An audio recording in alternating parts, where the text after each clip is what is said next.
más que un evento. Este va a ser un espacio de pues, encuentro y formación y colaboración entre diferentes generaciones, disciplinas y fronteras. Y durante los próximos días tendremos el privilegio de escuchar a ponentes con una gran trayectoria que pues, nos van a compartir de su experiencia, su conocimiento y su visión sobre diferentes áreas quirúrgicas. Cada ponencia ha sido seleccionada cuidadosamente para aportar valor y enriquecer en formación y motivarlos a todos ustedes a seguir creciendo dentro del campo médico. Queremos agradecer de manera especial a cada uno de los ponentes por su generosa disposición para compartir su tiempo y su conocimiento. También a nuestros patrocinadores por apoyar esta iniciativa y pues por supuesto a ustedes, los asistentes, que pues han confiado en este proyecto académico. Les recordamos que deben llenar su registro y en el forms que se les mandó previamente para poder tener su constancia de participación. Y pues damos inicio oficialmente a esta edición de la Semana Quirúrgica Multidisciplinaria 2025. Espero que sea una experiencia de aprendizaje, inspiración y pues bienvenidos a todos y muchas gracias.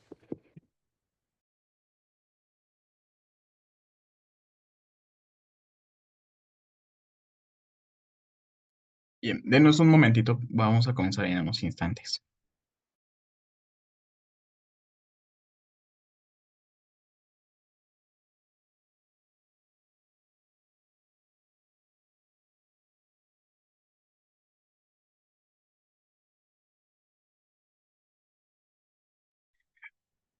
Bueno, el ponente que va a abrir esta increíble semana es el doctor Andrés Meras Brenes. Bien, el doctor Andrés Meras Brenes es un médico oncólogo egresado del Instituto Nacional de Ciencias Médicas y Nutrición Salvador Subirán. Actualmente ejerce en el Hospital Gineco Obstetricia número 4 del Instituto Mexicano del Seguro Social, donde combina la práctica clínica con la investigación, la docencia y además es autor de distintos artículos científicos. Su trabajo se enfoca principalmente en el cáncer de mama, en la inmunoterapia y el acceso a tratamientos oncológicos en países de ingresos medios y bajos. Ha presentado múltiples trabajos en congresos internacionales de alto impacto como el ASCO, el ESMO, el SAPS, además de contar con publicaciones en revistas científicas avistradas. Es revisor de pares de la revista Supportive Care and Cancer y es miembro activo del ASCO y también es miembro de la Sociedad Mexicana de Oncología. Además de ello, forma parte del grupo asesor del ASCO-TECA y dirigido también a profesionales en etapas tempranas de su carrera. Sin duda es una voz de la experiencia y comprometido con el avance de la oncología en nuestro país. Démosle una calurosa bienvenida.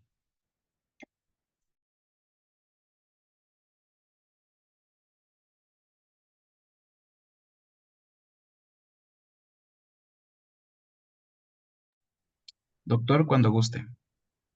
Sí, hola, buenas noches. Muchas gracias por la invitación. ¿Me dejan compartir la pantalla? Claro, denos un momentito.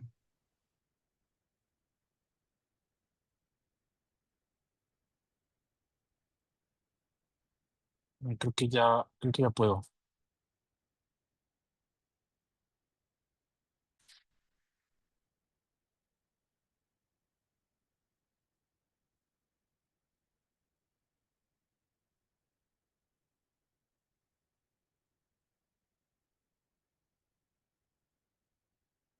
Ok, ahí ya pueden verla todos, ¿verdad?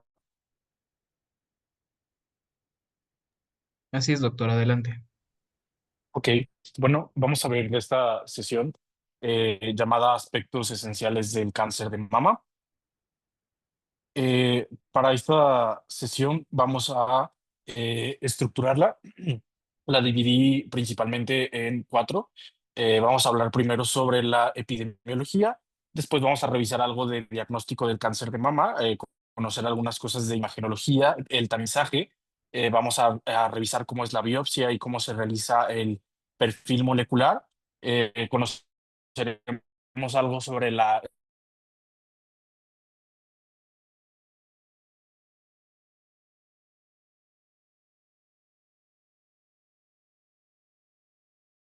tratamientos sistémicos que se pueden dar dependiendo del subtipo. Y al final vamos a ver unos mensajes clave para futuros médicos y cirujanos.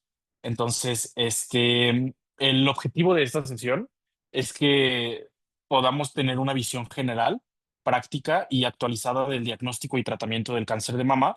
Esto con enfocándonos en los aspectos esenciales que todo futuro cirujano debe de conocer. Empecemos con el diagnóstico. Entonces, esta parte es fundamental porque una identificación oportuna del cáncer puede cambiar radicalmente el pronóstico de nuestras pacientes. Desde el primer nivel de atención, tenemos herramientas para poder detectar signos de sospecha o para poder encauzar adecuadamente a las pacientes. Entonces, revisando brevemente sobre la epidemiología, tenemos que eh, la incidencia y ocupa el cuarto lugar en mortalidad, de acuerdo a datos del Globocan del 2024.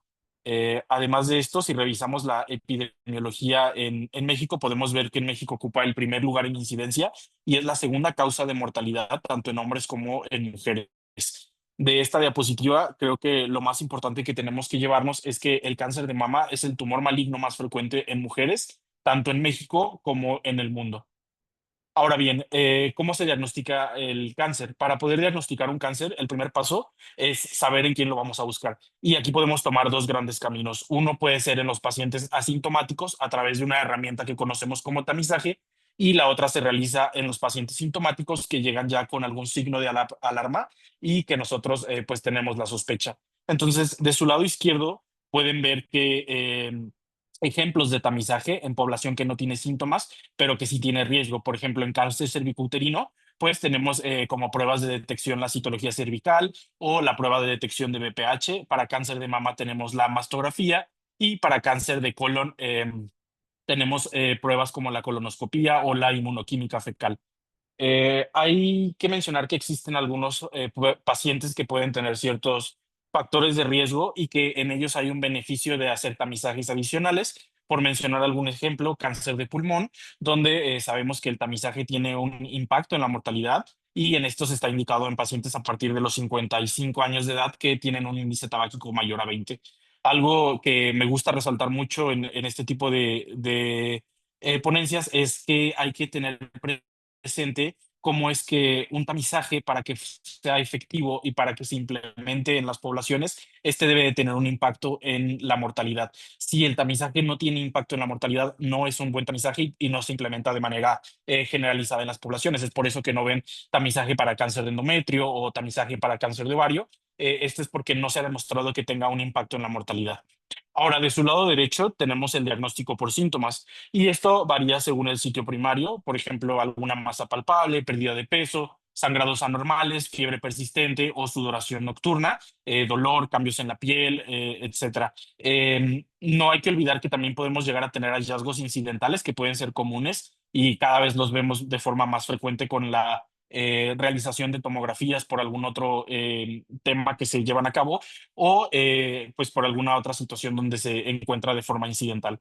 Entonces, el cáncer se diagnostica ya sea por una búsqueda activa en las poblaciones de riesgo o por sospecha clínica frente a síntomas. Ambos caminos exigen estar alerta y tener que actuar a tiempo. Ahora, aquí podemos ver los principales estudios de imagen. Tenemos aquí que recordar que el tamizaje, pues, tiene una utilidad en este sentido. Los estudios de imagen también van a funcionar como un diagnóstico y como una etapificación. La evaluación de respuesta al tratamiento también es otra de las utilidades de los estudios de imagen. Un paciente que tiene un cáncer de mama que está recibiendo tratamiento en el contexto neoadyuvante, pues los estudios de imagen nos van a permitir evaluar la respuesta. Y además sirven como en el sentido de vigilancia para un paciente que ya que está curado de ese tumor, pues los estudios de imagen juegan un papel importante en la vigilancia en algunas neoplasias. Ahora, en cuanto a la mastografía, este es el estudio más importante para detectar el cáncer de mama en etapas tempranas, o sea, antes de que tengamos síntomas. Es una forma de prevención secundaria porque no evita que el cáncer aparezca, pero sí reduce la mortalidad. hacerlo cada 1 o cada 2 años en mujeres entre los 40 y los 74 años puede disminuir la mortalidad hasta en un 20%. Y pero saber que como en la medicina no todo es perfecto, hacer este tipo de tamizajes pues tiene sus riesgos, puede generar falsos positivos, puede llevar a realizar biopsias innecesarias o a generar ansiedad en las pacientes. También puede haber algo que se le conoce como sobrediagnóstico, es decir, cuando encontramos tumores que no generarían un problema en alguna paciente y pues estamos haciendo una intervención que es agresiva, entonces hay que saber hasta qué edad tenemos que continuar el tamizaje, porque si no se consideraría como un sobrediagnóstico. Poniéndoles el ejemplo, una paciente de 85 años que tiene una pobre expectativa de vida porque tiene múltiples comorbilidades, en ella no estaría indicado estar haciendo estos estudios de tamizaje porque estaríamos realizando un sobrediagnóstico y ella podría fallecer por alguna otra causa, no necesariamente en el cáncer. Entonces, tenemos que saber cuándo dejar de hacer estos estudios. Muchas veces tenemos que apoyarnos con los datos epidemiológicos, conocer en el país donde vivimos cuál es la expectativa de vida y también conocer cuál es el pronóstico de un paciente. Para esto tenemos diferentes herramientas, calculadoras que nos pueden ayudar para saber o poder estimar cuál es la mortalidad de un paciente en X cantidad de años. Otra cosa negativa de la mastografía, pues es esta exposición a radiación. Si bien no es una exposición alta, una mastografía equivale más o menos a 2 meses de exposición ambiental. Es importante recordar que ni el ultrasonido ni la resonancia magnética están recomendados como tamizaje de rutina, aunque sí los podemos utilizar en casos especiales, como en pacientes que tienen un alto riesgo de desarrollar cáncer de mama o en pacientes jóvenes que tienen mamas densas. Podemos apoyarnos de estos estudios. El BIRATS, bueno, este es la clasificación de BIRATS, es el lenguaje común que usamos para reportar las mastografías en un sistema, eh, es un sistema estandarizado que permite describir cuáles son los hallazgos, valorar los riesgos el riesgo de malignidad y sugerir cuál es la conducta clínica adecuada. Entonces, el proceso va a iniciar con la indicación de un estudio, ya sea la realización de la mastografía por tamizaje, por diagnóstico o como vigilancia. Luego se describe la composición del tejido mamario, si este es denso o graso. Se identifican hallazgos relevantes, por ejemplo, la presencia de masas, asimetrías, distorsiones de la arquitectura o calcificaciones sospechosas. Se suele comparar con hallazgos de estudios previos si es que los tenemos disponible. Por eso es muy importante que si se tienen mastografías previas se comparen con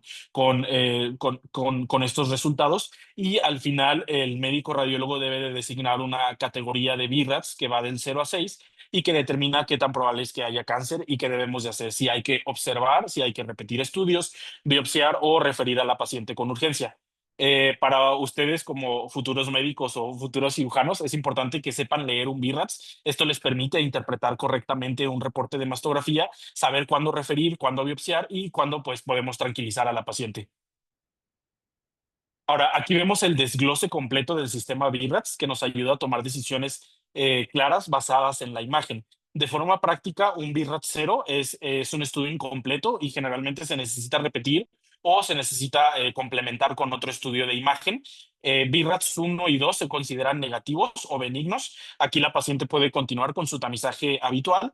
Las pacientes que tienen un reporte de BIRATS 3 indican hallazgos probablemente benignos que pueden tener un riesgo bajo de malignidad y aquí se recomienda hacer una vigilancia un poco más estrecha, repetir el estudio a los 6 meses. A partir del BIRATS 4 es cuando tenemos estos hallazgos sospechosos de malignidad y dependiendo, existen diferentes subcategorías del BIRATS 4, ya sea 4A, 4B y 4C, y pueden observar la probabilidad de que se trate de una neoplasia maligna dependiendo de si es A, B o C. De modo que un BIRATS 4A, si bien amerita realizar una biopsia, es un hallazgo en la mastografía que tiene una baja probabilidad de malignidad y en la mayoría de los casos, si la biopsia resulta negativa, no es necesario tener que hacer algún otro abordaje. No así para las pacientes que tienen un BIRATS 4B o 4C, donde podemos observar cómo la probabilidad de que sea maligno es un poco más alta, puede ir del 10 al 50% y del 50 al 95% respectivamente. En estos casos sí está recomendado que si tu biopsia inicial es negativa, no te quedas tranquilo y debes de realizar una segunda biopsia para poder establecer un diagnóstico. El reporte de BIRATS 5 habla de un tumor que tiene una imagen, perdón, que tiene hallazgos altamente sugerentes de malignidad. suele ser una neoplasia maligna en el 95% de los casos. También amerita un envío para biopsia. Y el reporte de BRAF6 es una malignidad que ya está corroborada. Ahora, es muy importante mencionar que en cuanto al sistema de salud mexicano, cuando se sospecha de cáncer, ya sea BRAF4 o BRAF5, se deben de respetar estos tiempos de referencia, hacer una radiología mamaria en menos de 15 días hábiles, como podemos ver en esta parte, y en caso de requerir una biopsia, se debe de hacer un envío a segundo nivel de atención en menos de 10 días hábiles, y es importante que se cumplan estos plazos para poder hacer la diferencia en el desenlace clínico de las pacientes. Y bueno, la biopsia es el paso clave para confirmar o descartar un diagnóstico de cáncer. Ninguna decisión terapéutica se toma sin antes tener el diagnóstico histológico. Aquí podemos ver las tres principales técnicas. Del lado izquierdo podemos ver una biopsia con aguja de corte guiada por imagen. Esta generalmente se utiliza para masas sólidas, permite obtener estos cilindros de tejido y analizar la arquitectura. Nos permite hacer estudios de inmunohistoquímica para conocer el estado de los receptores hormonales, la expresión de Ki-67 y de HER2, que hablaremos de eso un poco más adelante. Es la técnica estándar para las lesiones mamarias sospechosas. En la parte de arriba a la derecha podemos ver el procedimiento de la biopsia por aspiración con aguja fina o BAF. Este estudio es menos invasivo. Es útil en lesiones quísticas o cuando tenemos ganglios axilares sospechosos, pero no nos va a permitir una evaluación completa de los receptores y la podemos utilizar cuando queremos confirmar enfermedad locorregional sin necesidad de resecar toda la masa. Por ejemplo, una paciente que tiene una lesión sospechosa en la mama y tiene un ganglio axilar que también se ve sospechoso, entonces en estos casos estaría indicado hacer una biopsia con aguja de corte de la lesión en la mama y podríamos utilizar una BAF para la lesión en el ganglio. Obviamente teniendo en cuenta que las biopsias por BAF pues son menos invasivas, pero también te pueden aportar menos información. Entonces son como un complemento. Ahora, abajo a la derecha tienen la biopsia quirúrgica. Hoy en día esta se reserva para casos excepcionales, cuando las técnicas percutáneas no son posibles o cuando existe algo que no es concluyente en el estudio, podemos hacer esta biopsia quirúrgica. También se puede utilizar cuando hay una indicación terapéutica asociada, como cuando queremos resecar una masa con intención curativa. Entonces, la técnica se elige según el tipo de lesión, según su localización y si necesitamos evaluar estos biomarcadores siempre que sea posible, lo debemos de hacer. Entonces, preferimos las biopsias mínimamente invasivas guiadas por imagen, pero hay que tener en cuenta pues cuáles son sus limitaciones. Ahora, siguiendo esta parte de cómo se diagnostica el cáncer, ya que se tomó la biopsia, el siguiente paso es el estudio histopatológico. Aquí lo que tenemos que hacer es determinar la malignidad, si se trata o no de cáncer, y si es cáncer, saber qué tipo de cáncer es, qué tan agresivo es y de dónde viene. La histopatología nos permite definir el tratamiento, especialmente en la oncología médica, donde los esquemas se eligen dependiendo del subtipo molecular, y además nos va a permitir evaluar la respuesta al tratamiento en algunos casos de resección quirúrgica posterior a que recibieran los pacientes quimioterapia neoadyuvante. Entonces hay que recordar que este material se puede obtener de forma mínimamente invasiva mediante aguja de corte o en algunos casos pues por cirugía si no tenemos alguna otra opción. ¿Qué es lo que nos debe de reportar el patólogo? Pues aquí tenemos un resumen de lo más importante. En primer lugar, debe de reportar el tipo histológico. Si es un carcinoma ductal infiltrante sin patrón específico, es como lo más frecuente que vamos a encontrar hasta en el 70 o 80% de los casos de las neoplasias de mama. Le sigue el ovillar infiltrante, que este puede tener otras implicaciones clínicas. Existen otros subtipos, que es el 5 a 15%, donde se incluyen los mucinosos, los medulares y los tubulares. Después tenemos que reportar el grado histológico. El grado histológico nos habla de qué tan diferenciado está el tumor y se clasifica del 1 al 3. Y considera la formación de ductos, la atipia nuclear y el número de mitosis. Entonces, a mayor grado, suele ser un tumor más agresivo que tiene un mayor riesgo de recaída. Y finalmente, los biomarcadores, que es esta expresión de receptores de estrógeno y progesterona. Estos, si están presentes, pues podemos ofrecer tratamiento con terapia hormonal. El HER2, si es positivo, tenemos terapias dirigidas al HER2 como lo sería trastuzumab o pertuzumab, y el Ki-67, que es un marcador de proliferación. Este, si suele estar elevado, habla de un tumor más agresivo y un tumor que puede responder más a la quimioterapia o ser más sensible. Aquí tenemos el reporte de cómo se debe de mostrar un resultado de patología, deben de incluir el espécimen, la biopsia de qué sitio fue. Este sería una biopsia de mama izquierda, poner si la neoplasia es maligna o no es maligna, qué tipo histológico pertenece, cuál es su perfil de inmunohistoquímica, ya sea, este es un ejemplo de un tumor con receptores de estrógeno negativo, receptores de progesterona negativo, el HER2 está positivo 3 cruces y tiene una expresión de KI67 del 60%. Este paciente podría ser, por ejemplo, candidato a tratamientos dirigidos muy eficaces como trastuzumab, pertuzumab, ciertos anticuerpos conjugados como TDM1 o trastuzumab deruxtecan. Entonces, este es un excelente ejemplo de cómo la patología y la oncología trabajan juntas para poder personalizar los tratamientos. Ahora, en cuanto a la patología, nosotros clasificamos los tumores de mama según la expresión de estos receptores hormonales y según la expresión del HER2. El subtipo más común es el receptor de estrógenos positivos, como podemos ver en este círculo amarillo, que abarca entre el 65 y 75% de los casos, seguido del HER2, que es el 15 a 20% de los casos, y los tumores triple negativo, que son los que no tienen expresión de receptores hormonales ni de HER2. Estos se van a considerar el 15% de los casos. En la tabla de la parte inferior podemos ver los diferentes sitios de recaída que pueden presentar estos dependiendo de su perfil molecular y cuáles son los sitios más frecuentes de metástasis. Algo muy importante a mencionar es que cuando tenemos una recaída en cáncer de mama, es muy importante que se debe de hacer una nueva biopsia de la lesión, de la lesión a la recurrencia, ya sea de una lesión en el hígado, una lesión en el pulmón o una lesión en la mama que haya aparecido durante la vigilancia de una paciente que ya está curada. Es importante hacer esta biopsia porque en un porcentaje nada despreciable puede haber un cambio en la expresión de los receptores. Esto quiere decir que un paciente con un tumor, receptores hormonales positivos, que se trató con intención curativa y durante la vigilancia recurrió, por ejemplo, a hígado, es importante que se biopsie para confirmar, pero también queremos descartar que siga siendo un tumor con receptores hormonales positivos y que no haya cambiado a un tumor triple negativo, que esto puede ocurrir como en el 30% de los casos. Ahora, la tipificación lo que responde es cuánto cáncer hay y en dónde está. Esta información no solo nos va a permitir estimar el pronóstico, sino que también va a ser clave para decidir si la paciente requiere un tratamiento local, ya sea cirugía o radioterapia, o un tratamiento más sistémico como la quimioterapia o la hormonoterapia. Es una combinación de ambos. Y pueden ver en la parte, en la gráfica inferior, que a medida que el cáncer se encuentra más extendido, el tratamiento se inclina más hacia las opciones sistémicas. Por eso es muy importante que conozcamos cuál es la etapa del diagnóstico y esto es esencial para poder planear el abordaje terapéutico adecuado. Ahora, para determinar el estadio clínico en cáncer de mama, nos apoyamos mucho en este sistema que es el TNM. El TNM, como sabemos, evalúa el tamaño, la afectación ganglionar y la presencia de metástasis según el caso.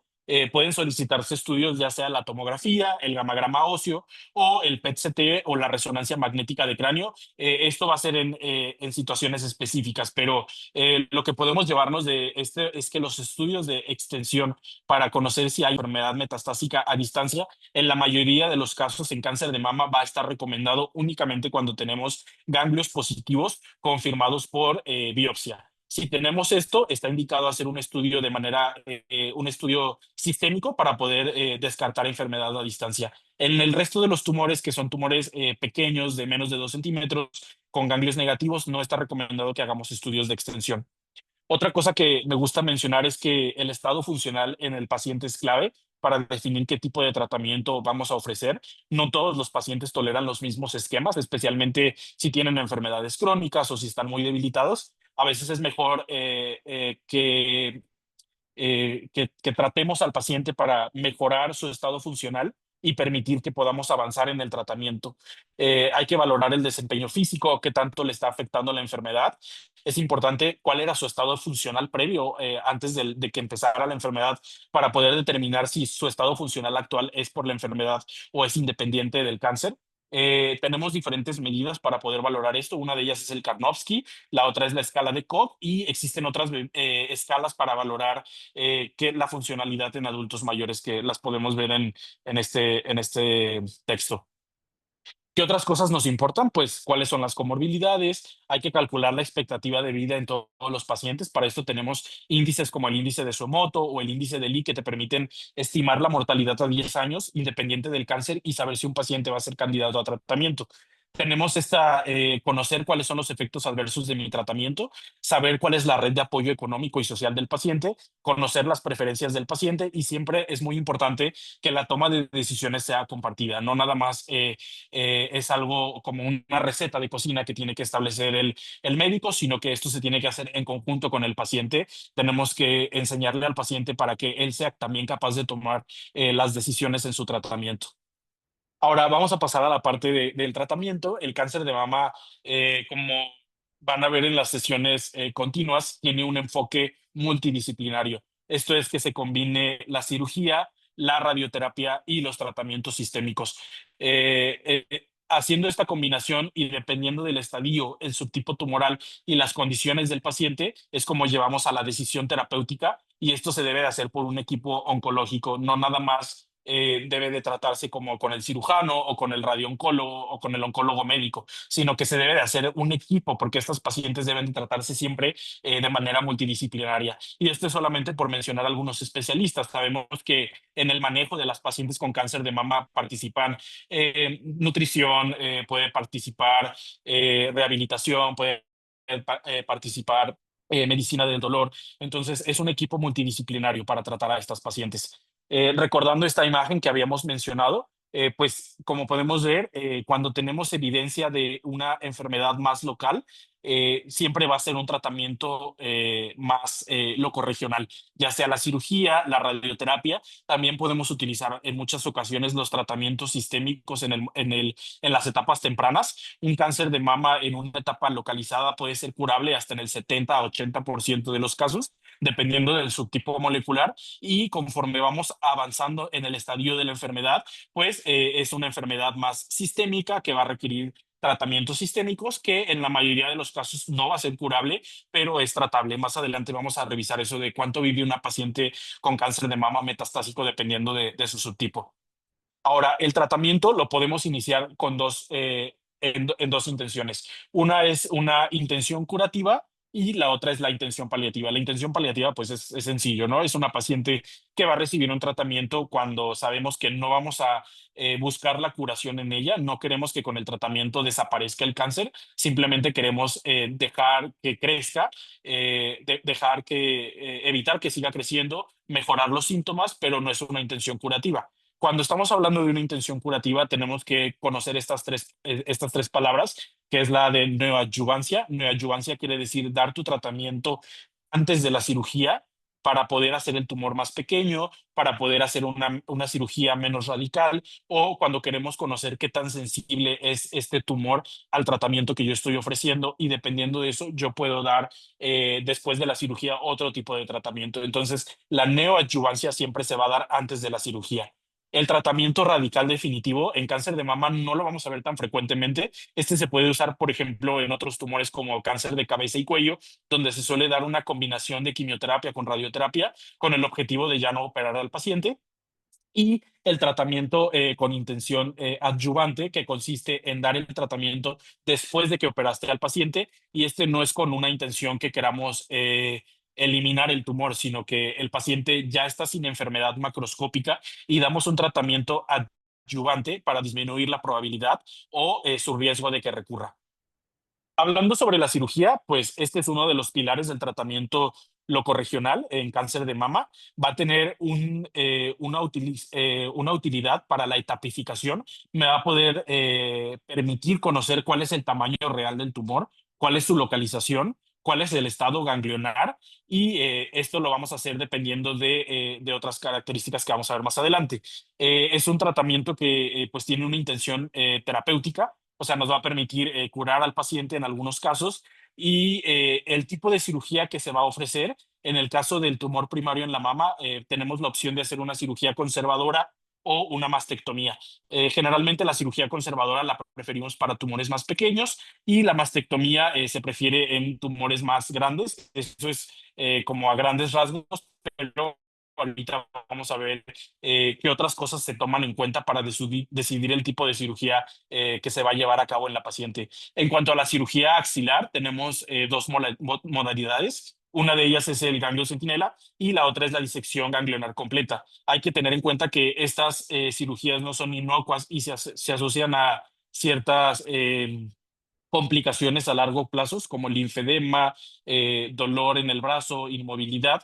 Entonces, se debe tener mucho cuidado al momento de llevarlas a cabo. El rol de la cirugía en la enfermedad metastásica también es algo interesante a mencionar. ¿Es posible hacer una cirugía en una paciente con cáncer de mama metastásico? Sí. Actualmente no tenemos algún estudio o algo que nos diga que impacta de manera significativa en la sobrevida global. En la mayoría de los casos, quitarles la mama no tiene un impacto en que la paciente viva más, pero sí tiene un impacto en las pacientes que tienen mucho dolor o en pacientes que tienen sangrado. Se puede llevar a cabo una mastectomía cuando esta pues está indicada, sabiendo que no va a tener en la mayoría de los casos un impacto en la sobrevida global. La cirugía, ahora, ¿qué hace que una paciente sea candidata a una cirugía conservadora de la mama? No todas las pacientes van a ser candidatas a este tipo de cirugía. En las próximas clases vamos a hablar un poco más a fondo de esto, pero esta decisión depende de diferentes factores, tanto anatómicos y oncológicos. El más importante de ellos es esta relación entre el tamaño del tumor y el volumen mamario. Si no es posible lograr márgenes libres sin causar una deformidad significativa en la mama, se suele preferir la mastectomía. Otros factores que influyen son la multifocalidad, la presencia de calcificaciones difusas que te van a dificultar poder definir unos márgenes adecuados al momento de realizar la cirugía y ciertas contraindicaciones relativas como el embarazo o la presencia de márgenes positivos persistentes después de que se han llevado a cabo múltiples intentos para quitar el tumor. La radioterapia esta va a reducir el riesgo de la recurrencia local. Es el único objetivo de la radioterapia, disminuir la probabilidad de que el cáncer regrese de forma local. Generalmente se suele dar a mama o a la axila, dependiendo de si hay ganglios linfáticos afectados. Es un tratamiento que lleva más o menos entre 4 y 6 semanas y el objetivo de esto es disminuir la probabilidad de una recurrencia locorregional. Generalmente cuando hacemos una mastectomía en una paciente que se quita toda la mama, en algunos casos, en la gran mayoría de los casos, no es necesario dar radioterapia después. Existen algunas indicaciones para dar radioterapia después de que se llevó a cabo una mastectomía como tumores muy grandes, ganglios positivos, pero cuando hacemos una cirugía conservadora de mama, siempre se tiene que dar tratamiento con radioterapia adyuvante. Al día de hoy sabemos que hacer una cirugía conservadora y dar radioterapia es lo mismo que hacer una mastectomía completa. Entonces, todas las pacientes que se lleven a una cirugía conservadora deben de recibir radioterapia adyuvante. En cuanto a los tratamientos sistémicos, estos van a ser fundamentales en el abordaje del cáncer. Saber que tenemos diferentes tipos de tratamiento en cáncer de mama. Tenemos quimioterapia, terapia endocrina, la inmunoterapia y la terapia blanco. La elección va a depender del subtipo molecular del tumor, de la etapa clínica y de los biomarcadores que habíamos estado viendo durante esta charla, los cuales los vamos a obtener a través de los estudios de inmunistoquímica o algunas terapias dirigidas como olaparib. Podemos valorar si son candidatas a recibir este tratamiento por medio de estudios genéticos. La quimioterapia es una de las modalidades más utilizadas en cáncer de mama. Esta se suele administrar en cualquier subtipo, ya sea en la enfermedad localizada o en el contexto metastásico. En general, los medicamentos más utilizados en cáncer de mama son las antraciclinas, los taxanos y la ciclofosfamida. En algunos casos se pueden utilizar fluoropirimidinas o platinos. Su uso va a conllevar toxicidades, como podemos ver en la imagen. Estas toxicidades pueden ser agudas o tardías. Podemos tener toxicidades tardías como la neuropatía, la toxicidad cardíaca o toxicidad hematológica, por lo que es fundamental que anticipemos estas toxicidades y saber manejarlas de forma proactiva. Ahora, en cuanto al tratamiento hormonal, esto no voy a ahondar mucho, nada más quiero que se lleven que para poder considerar a una paciente candidata a estas terapias hormonales deben de tener esta expresión de receptores, ya sea de estrógeno o progesterona. Se consideran positivos cuando está expresado al menos en un 1%, pero idealmente debería tener una expresión de más del 10% para tener algún beneficio con estas terapias. Tenemos diferentes medicamentos como los moduladores selectivos del receptor de estrógeno. Son medicamentos que van a ejercer un efecto agonista o antagonista dependiendo del el lugar en el que actúen.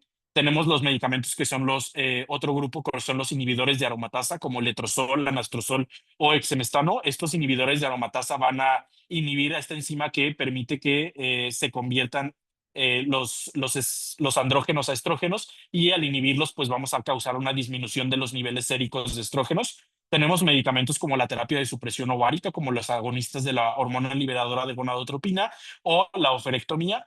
Existen medicamentos más novedosos como estos degradadores selectivos del receptor de estrógenos como fulvestrant, y también tenemos otros medicamentos que podemos utilizar en las pacientes con expresión de receptores hormonales como los inhibidores de CDK4/6 o los inhibidores de mTOR.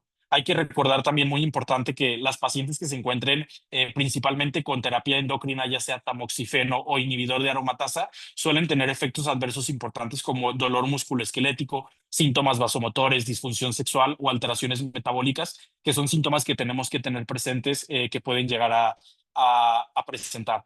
Ahora, en cuanto a la terapia anti-HER2, esto ha sido la revolución en el tratamiento del cáncer de mama HER2 positivo. Antes, el cáncer de mama HER2 positivo se asociaba a un pronóstico muy pobre. Existen tres grandes clases de terapias dirigidas: los anticuerpos monoclonales, como trastuzumab o pertuzumab, dependiendo de a la subunidad del receptor HER2 donde se unan. Tenemos los inhibidores de tirosina sinasa, como la lapatinib, neratinib o tucatinib, y tenemos estos fármacos que son todavía más novedosos y que han cambiado la indicación del tratamiento en las pacientes con receptores HER2 positivos, que son el trastuzumab pentancina y el trastuzumab deruxtecan. Un efecto adverso muy importante, principalmente de los fármacos de los anticuerpos monoclonales como trastuzumab, es la cardiotoxicidad, y es algo que tenemos que tener en cuenta también. Ahora, existen otros medicamentos, tenemos también inmunoterapia. Yo siempre les explico a los pacientes que la inmunoterapia es como una manera supongamos que el cáncer lo que tiene es como si tuviera una hipnosis, o como si tuviera atontado al sistema inmune, y el sistema inmune no está atacando al cáncer porque lo tiene hipnotizado. Entonces, la inmunoterapia me ayuda a generar a bloquear esta hipnosis sobre las células de las defensas, y de esta manera que las células de las defensas puedan atacar al cáncer. Es una de las analogías que utilizo en los pacientes para saber cómo funciona la inmunoterapia. Tenemos medicamentos, como les había mencionado, los inhibidores de PARP, como la PARIP, que podemos utilizarlos en pacientes que tienen mutaciones en BRCA, y los inhibidores de CDK4/6, que los vamos a reservar en la mayoría de los casos para cáncer de mama metastásico. Ahora, en resumen, podemos observar que poniendo las tres pautas, tenemos la neoadyuvancia, como les había mencionado antes de la cirugía. Tiene diferentes metas la neoadyuvancia. Me permite hacer un tumor más pequeño para que yo lo pueda operar. Me permite facilitar la conservación de la mama, que no tenga que hacer una cirugía tan radical. Esto quiere decir hacer un tumor más pequeño para que yo pueda hacer una cirugía conservadora y no llevar al paciente a mastectomía. Me permite dar más tiempo para poder planear la cirugía reconstructiva. Nos va a dar información pronóstica de la respuesta al tratamiento in vivo. Si yo aplico una quimioterapia, puedo ver en vivo cuál va a ser la respuesta, y saber que después de la cirugía, dependiendo de si hay tumor residual o si no lo hay, saber qué tan sensible es ese tumor, y en la adyuvancia dar otro tipo de tratamientos. Y me permite también modificar el tratamiento dependiendo pues, de mi respuesta. Ahora, en cuanto a la cirugía, esta va a ser el pilar del tratamiento junto con la radioterapia, pero posterior a la cirugía tenemos que valorar el tema de la adyuvancia, que va a estar dado de acuerdo a los resultados de lo que encontramos en la cirugía y de acuerdo a los resultados de los biomarcadores. De manera muy general, las pacientes que tienen expresión de receptores, pues le voy a dar terapia hormonal. Las que tienen expresión de HER2, en general se da terapia anti-HER2 más quimioterapia. Y las pacientes que son tumores triple negativos, la mayoría de ellas suelen ser candidatas únicamente a tratamiento con quimioterapia o con inhibidores PARP, dependiendo de si tienen esta mutación de BRCA. Y para terminar esta diapositiva, me parece muy interesante cómo es que una paciente con cáncer de mama metastásico, al día de hoy, con los mejores tratamientos que tenemos que puede tener una sobrevida global entre 64 y perdón, una sobrevida global de 64 meses. O sea, en promedio, una paciente con cáncer de mama metastásico puede vivir alrededor de 5 años con las opciones de tratamiento que tenemos. Una paciente con cáncer de mama metastásico HER2 positivo vive también ya con estos nuevos tratamientos que tenemos alrededor de 57 meses, casi 5 años. Y aquí podemos observar las opciones subsecuentes de tratamiento que tenemos. Y las pacientes triple negativo al día de hoy, que son candidatas a recibir estos medicamentos que causan deshipnotizar a los tumores, pues con pembrolizumab podemos alcanzar una supervivencia global entre 18 y 24 meses con estas opciones de tratamiento.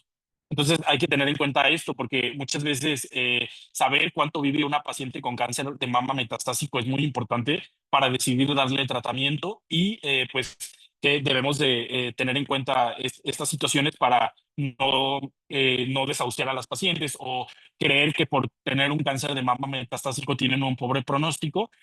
Pues no, o sea, podemos ver que pueden vivir bastante tiempo con los tratamientos que tenemos hoy en día, incluso aunque estemos hablando de un contexto no curativo. Y bueno, como conclusión para cerrar esta sesión, quiero enfatizar algunos puntos clave. El cáncer de mama es el tumor maligno más frecuente en las mujeres, tanto en México como en el mundo. La cirugía es un pilar, pero el manejo debe de ser siempre multidisciplinario. Siempre debe de hacerse con un equipo para la toma de decisiones en conjunto y recordar que tenemos que incluir a la paciente en esta toma de decisiones. El subtipo molecular va a definir el tratamiento. Como vieron, no es lo mismo tratar a un paciente con receptores hormonales que tratar a uno con HER2 o que tratar a un triple negativo. La conservación de la mama es posible y es segura en la mayoría de los casos. Eso lo vamos a ver en las siguientes pláticas. La enfermedad avanzada, en estos contextos, el objetivo es controlar el cáncer, ya sea con terapias dirigidas y personalizadas. Ya pudimos ver cuánto viven más o menos estas pacientes, que pues al día de hoy parece todavía muy poco, pero si nos vamos a 100 años atrás, no vivían esto. Y lo más importante que todo médico debe de saber, debe de sospechar, referir y participar en la atención de estas pacientes. Gracias.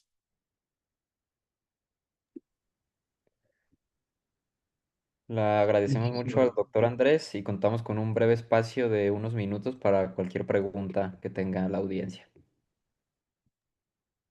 Sí, aquí en el chat hay dos preguntas. ¿Ve Ezequiel Quiroz? Ajá.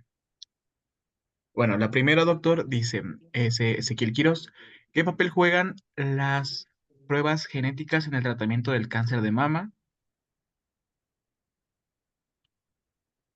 Ok, esa es una pregunta súper interesante.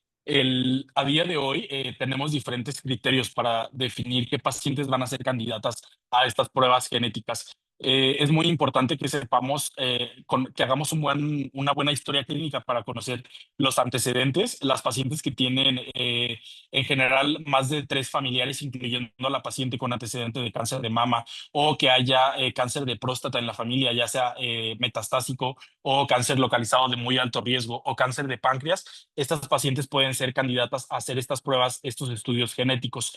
Estas pruebas pues tienen la intención de que si estamos dando un tratamiento curativo como una mastectomía, en el caso de las pacientes BRCA positivos, podemos ofrecer otro tipo de tratamiento más radical. A esto le llamamos cirugía reductora de riesgo. La cirugía reductora de riesgo quiere decir operar a la paciente para disminuir el riesgo antes de que le salga una nueva neoplasia. Entonces, ¿cuáles serían las indicaciones para que yo hiciera un estudio genético? Existen muchos criterios, pero yo creo que el que nos podemos llevar todos y de los más importantes es edad menor a 50 años. Cualquier paciente con diagnóstico de cáncer de mama por debajo de los 50 años es candidata a hacerse un estudio genético. Y recordar que pues existen muchos genes, no nada más BRCA1, BRCA2, tenemos PALB2, ATM, CHEK2. Y otra de las indicaciones importantes es las pacientes con cáncer de mama triple negativo. Todas deben de hacerse un estudio, estos estudios genéticos. Pacientes que tienen más de 3 familiares, incluyéndolas a ellas con antecedente de cáncer de mama, también son candidatas a la realización de estudios genéticos. Todos los hombres con cáncer de mama también son candidatos a hacerse un estudio genético. Entonces, tienen un papel muy importante. Me va a permitir ofrecer estas cirugías reductoras de riesgo dependiendo del gen, pero podemos hacer mastectomías radicales bilaterales o salpingoferectomía. y también me va a permitir en el contexto metastásico y en algunos contextos adyuvantes poder dar tratamientos como olaparib. Entonces, estos medicamentos en pacientes que tienen mutaciones en BRCA1 o BRCA2 responden y por eso es que debemos de buscar estas mutaciones. Entonces, hay que recordar y tenerlo siempre presente cuáles van a ser las indicaciones de estudio genético. Mujeres jóvenes, hombres, más de 3 familiares con cáncer de mama en la familia, pacientes con triple negativo, son como las principales. Existen muchas, pero creo que con esas nos las podemos llevar. Y no sé si haya otra pregunta.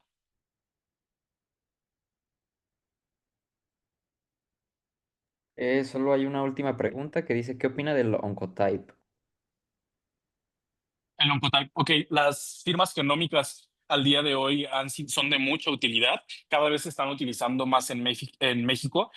Una de las disyuntivas es estos factores pronósticos que les mostré, ya sea la expresión de los receptores hormonales, el grado, la invasión linfovascular, nos aportan qué pacientes, perdón, se benefician de recibir tratamiento con quimioterapia. Las firmas genómicas lo que hacen es analizar expresiones de genes en el cáncer que están asociados a que mi cáncer regrese más pronto.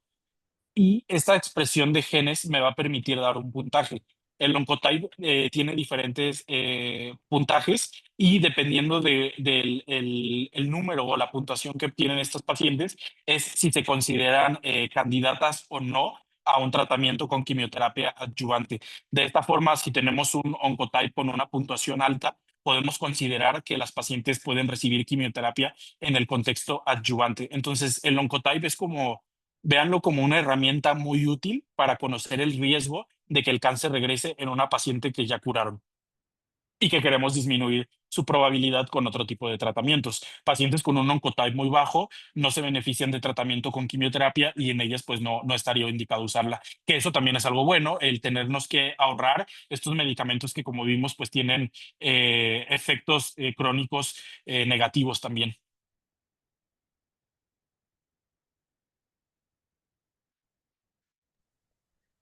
Muy bien, con esta respuesta concluimos nuestra primera sesión de inauguración de la Semana Quirúrgica Multidisciplinaria 2025 con enorme gratitud a todos los asistentes, los ponentes y todos los colaboradores que hicieron posible esta primera sesión.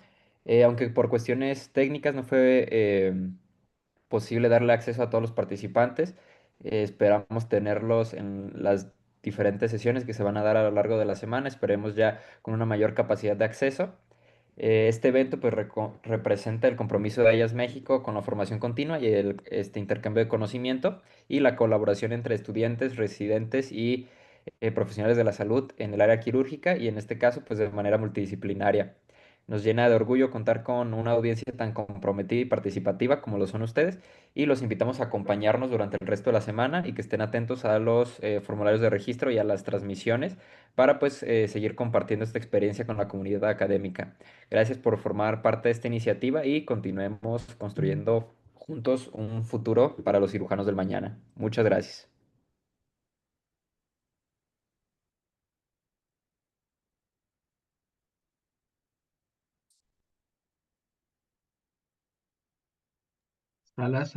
Salas Jiménez levantó la mano.